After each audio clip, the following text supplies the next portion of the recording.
Olá, povo de Deus, quarta-feira, 3 de abril de 2024, oitava da Páscoa.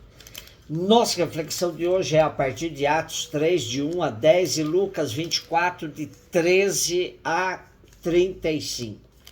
Depois dos evangelhos, onde vimos a vida e a prática de Jesus, entramos no contexto dos Atos dos Apóstolos, onde a vida e a prática dos discípulos de Jesus vão delineando os primeiros passos da igreja. Os prodígios feitos pelos apóstolos é uma renovação dos milagres realizados por Jesus. Os mesmos sinais feitos por Cristo são agora realizados pelos discípulos. Os sinais de Jesus e dos apóstolos seguem a lista dos sinais do Primeiro Testamento, deixando claro que Deus continua agindo no meio do povo. O episódio, com suas consequências, lembra os sinais de Jesus. Pedro e João personificam a igreja por meio da qual Jesus continua presente e atuante. O aleijado encarna a situação do povo fraco e dependente. A riqueza, ouro e prata, não liberta. Ao contrário, produz sempre novas formas de submissão e opressão. Só o nome de Jesus é capaz de libertar o povo, fazendo-o levantar-se e caminhar. Lucas, autor dos Atos dos Apóstolos, insiste na pobreza dos discípulos, deixando claro que a riqueza deles está em Deus e não no dinheiro. E, graças aos prodígios, cresce o prestígio dos cristãos no meio do povo. Deus, na verdade, confirmou os apóstolos como condutores e chefes do povo. São os novos patriarcas nos quais o povo se reconhece. Nosso texto de hoje se passa no momento da oração da tarde. 3 vezes por dia há oração no templo. Os apóstolos continuam assíduos ao templo, pois estão bem integrados no povo de Israel. Não querem de modo algum separar-se. A separação virá devido a uma sequência de fatos. Como nos diz o teólogo José Comblan, se Pedro e João não têm ouro nem prata, é porque ouro e prata pertencem a um mundo antigo já em via de superação. Para eles acabou o tempo do dinheiro, agora começou o tempo do poder de Jesus. Este poder permite aos apóstolos que vivam. O dinheiro deixou de vigorar porque tudo é comum entre os cristãos. A lei do dinheiro foi vencida. Eles podem andar sem dinheiro. O nome de Jesus dá-lhes segurança plena.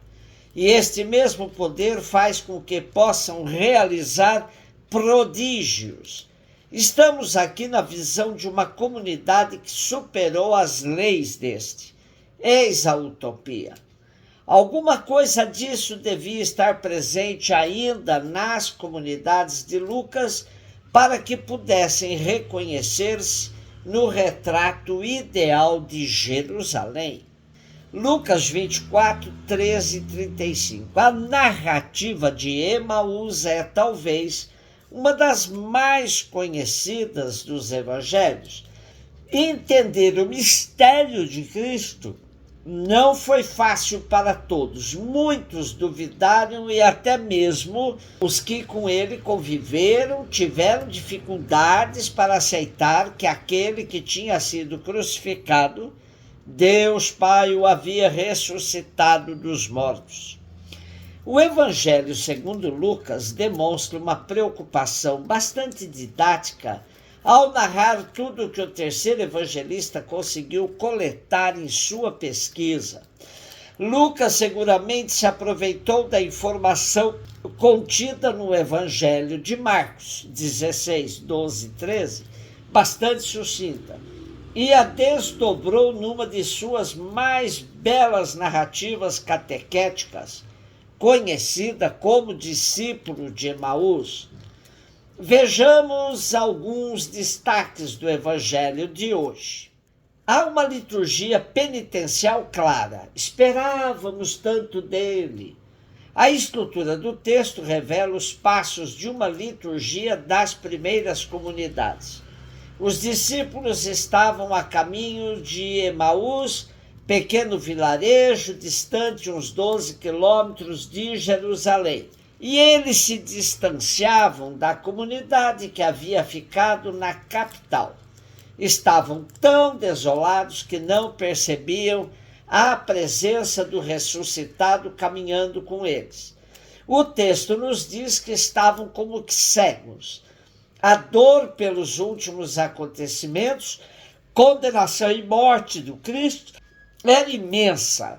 Eles que haviam apostado tudo na proposta de Jesus se sentiam agora como que sem rumo, sem sentido na vida. Tinham depositado sua esperança nele e agora, com a cruz, tudo tinha chegado ao fim. Liturgia da palavra. Não ardia o nosso coração? É o momento da memória. É quando se confronta os acontecimentos com a palavra. Para haver ressurreição, não era mesmo necessário passar pela cruz? E será que tudo o que aconteceu com Cristo não estava já implícito desde o Primeiro Testamento? Não era em referência a ele que tudo aconteceu passando pelos profetas, até chegar os dias de hoje? É à luz da palavra de Deus que os acontecimentos em relação a Jesus ganham sentido. Ouvir a palavra pode arder nosso coração. Liturgia eucarística. De repente, nossa vista clareou. Ele está no meio de nós. Estando à mesa, Jesus tomou o pão, o abençoou e o partiu e lhes distribuía. Pronto. A memória se lhes voltou e começaram a entender tudo o que havia acontecido com Jesus e, o que é mais significativo, puderam percebê-lo no meio deles. Agora não só nos abrasa o coração, mas temos a certeza de que ele ressuscitou e está no meio de nós. A missa terminou, começou nossa missão. Uma vez alimentados pelo Cristo e certos de sua ressurreição, não dá mais para guardar somente para nós essa grande notícia. É o momento de reassumir o compromisso com a comunidade e confirmar a continuidade da experiência do encontro com Cristo ressuscitado. Algo curioso, não muito comentado, é o fato de que seguramente os discípulos de Emaús sejam um casal. Vejamos, na narrativa aparece somente o nome de Cleofas, o que é bastante comum, pois as mulheres não contam. Em João 19:25, temos que ao pé da cruz estava junto com Maria, mãe de Jesus, e Maria Madalena, uma outra Maria, identificada como Maria de Cleofas. Quando eles convidaram Jesus para ficar com eles, temos a sensação de que era para ficar na casa deles, de Cleofas e do outro discípulo. Tudo indica que os discípulos de Emaús formem realmente um casal. Cleofas e sua esposa Maria, uma das 3 Marias que estavam ao pé da cruz. A omissão do seu nome se deve à falta de consideração com as mulheres, como o próprio relato nos diz. É verdade que algumas mulheres do nosso grupo nos deram um susto. Elas foram de madrugada ao túmulo, não encontraram o corpo dele. Elas não eram levadas a sério, nem mesmo pelos discípulos. Com a narrativa dos discípulos de Emaús, percebemos que se trata de um texto catequético, indicando o caminho da experiência do ressuscitado.